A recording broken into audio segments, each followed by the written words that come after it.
This is the story of two men, marked by an image from their youth.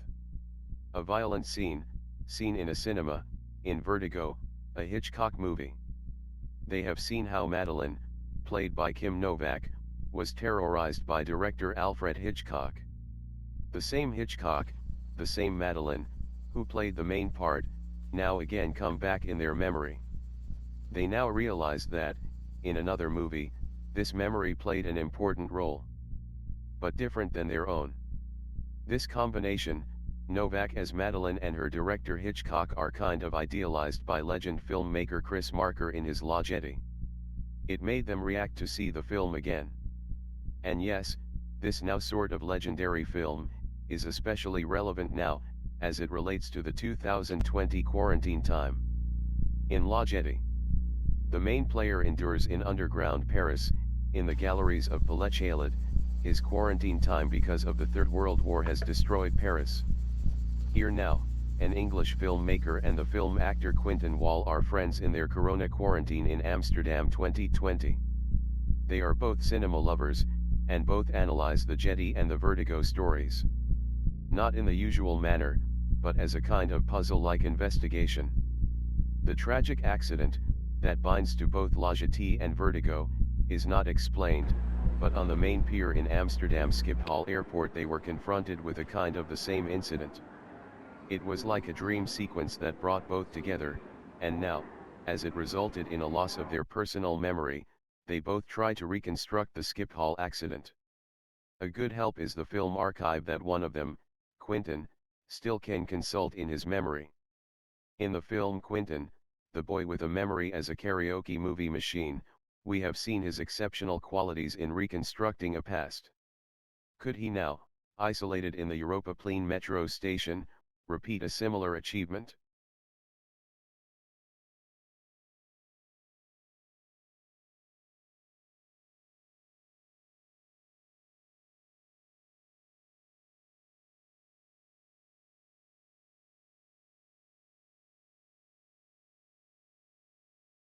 Hope I'm not disturbing you.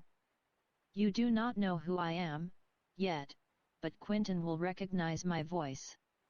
He knows who I am. Okay, I am the voice of Quentin's mother. Quentin himself has called me, by letting the vibrating sounds escape from his personal assistant. Has he already told you about his trauma? Sylvie, I have to be honest with you. Quentin has been, since his birth, in a strange condition. It is a form of aphasia, a kind of Oliver Sacks-like condition. His memory can handle only cinematic images. All he remembers is arranged in a kind of cinematic structure. Sylvie, people like you and me have a normal memory. We remember our past on a personal way. Normal memories are part of what Rupert Sheldrake calls morphogenetic fields. I repeat, morphogenetic fields. What the hell are morphogenetic fields? Well, according to Sheldrake, besides the well-known electromagnetic fields, nature has another collection of invisible fields.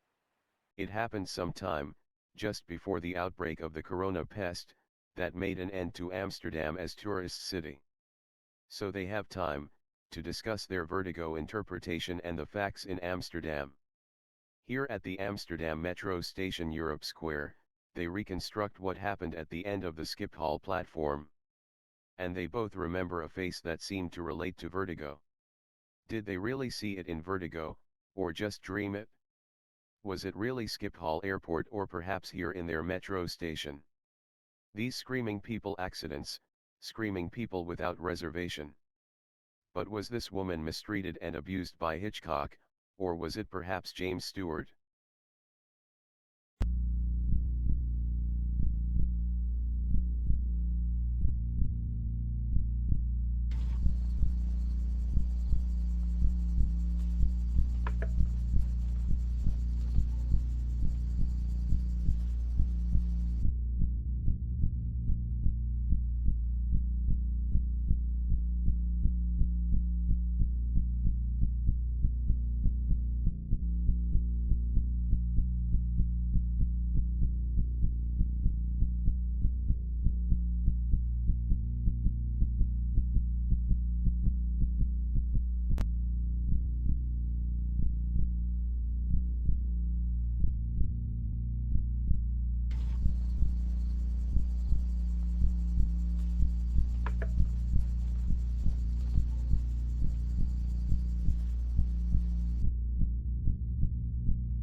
Now that Amsterdam is isolated, he remembers a scenes from Charlie Chaplin's Hitler imitation, in The Great Dictator. Hitler and a crazy inventor look out from his chancellery over Berlin. But what we see is not the glorious Nazi monuments in Berlin, but the traditional view on Amsterdam inner city. That is, the world above the metro corridors where they now are in quarantine. But they are prepared to face the future. They know the human race is doomed, so they reach for the past and the future to help to rescue the present. They cherish their mental images, and realize that when to dream in another time it is perhaps possible to live in it.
Quentin is the boy with a memory as a karaoke movie machine.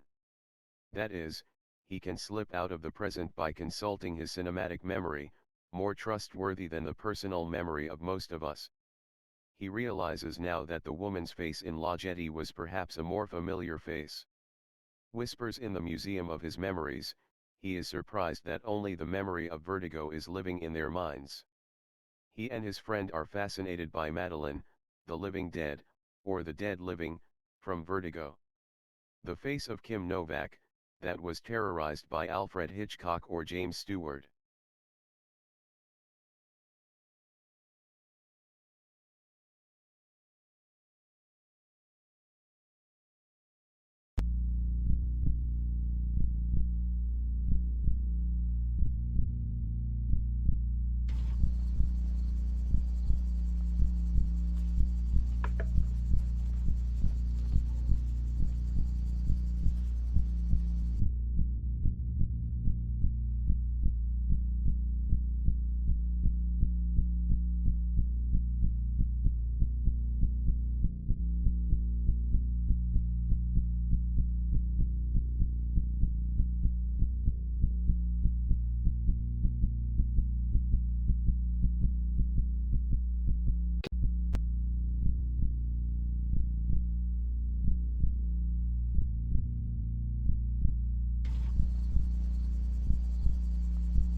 Let's say I was the person who went into the train and I met you, and then what happens then?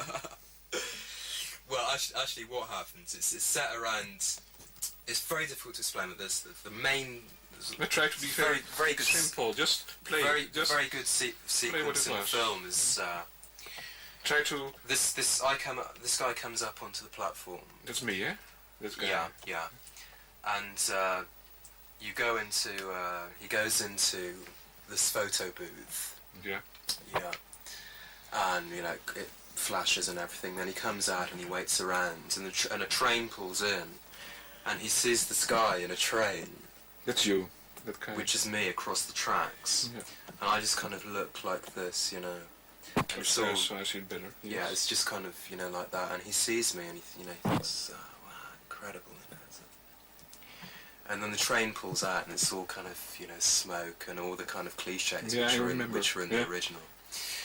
And the lighting and everything, sort of shafts of lighting and everything. And then his photos come out, and he's still looking at the train as it pulls out, and he picks the photos up. And then it cuts the photos, and it's of me, the photos which that's funny. Yeah, that is. But... And then it goes on, and the train comes in again, and he gets on. Yeah. But how do you react in the train? Well, we just basically what happens is we both get onto the train. Okay. I'm sitting like here, or I'm sitting there. Yeah, just sitting like across there. Okay. And then we're both sitting on the train. Then it clicks. It cuts like this. Comes in the film. There is a kind of montage where. Yeah, it cuts. But there's a montage now, right, of passport photos from one of these machines. Yeah, take your passport photo. Yeah. And it's all done in like photos. Yeah, click, click, click, click, click, click. Oh yeah. So you have to. Carry on. Yeah, no. You. It's for each. And that they've gone into it's a little bit difficult for me, but. Yes, and then. And they're just like kissing madly. Yeah. Which is, you know. A little bit difficult here. It's really beautiful. And it happened more or less in the train with you when you met the director. Or? Yeah, more or less immediately. Yeah. Yeah. So that's funny. It was not just a brief encounter film, but it's also the brief encounter between him and you. That's right. But as I say, we took a lot of the cliches of the original. Yeah, as far as lighting and smoke, lighting. Smoke. And like the train now is starting to. All of that kind of thing. To roll. So what happens then in the film? This moment when the train is. We parodied a lot of the stuff. You remember there were gardens. One of them says. But a garden on Schphol Airport? Of course, not in Schphol, but in the classic scene in Vertigo, the wood and the sequoia trees. Later, she sleeps in the sun, later she is dead, then, again, and she wakes up. Kind of strange information, but still a convincing scene, but when they try to come nearer to their solution, an electronic wave seems to obliterate the recent finds in the memory. Is this really Madeleine, or perhaps a more recent girl's face? That is, why is the cinematic face put in an electronic whitewash machine? Is this the starting point for a whole series of electronic tests? But then the question, the truth, or are they only dreaming?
They still are isolated in a metro station, that is in their temporary film museum.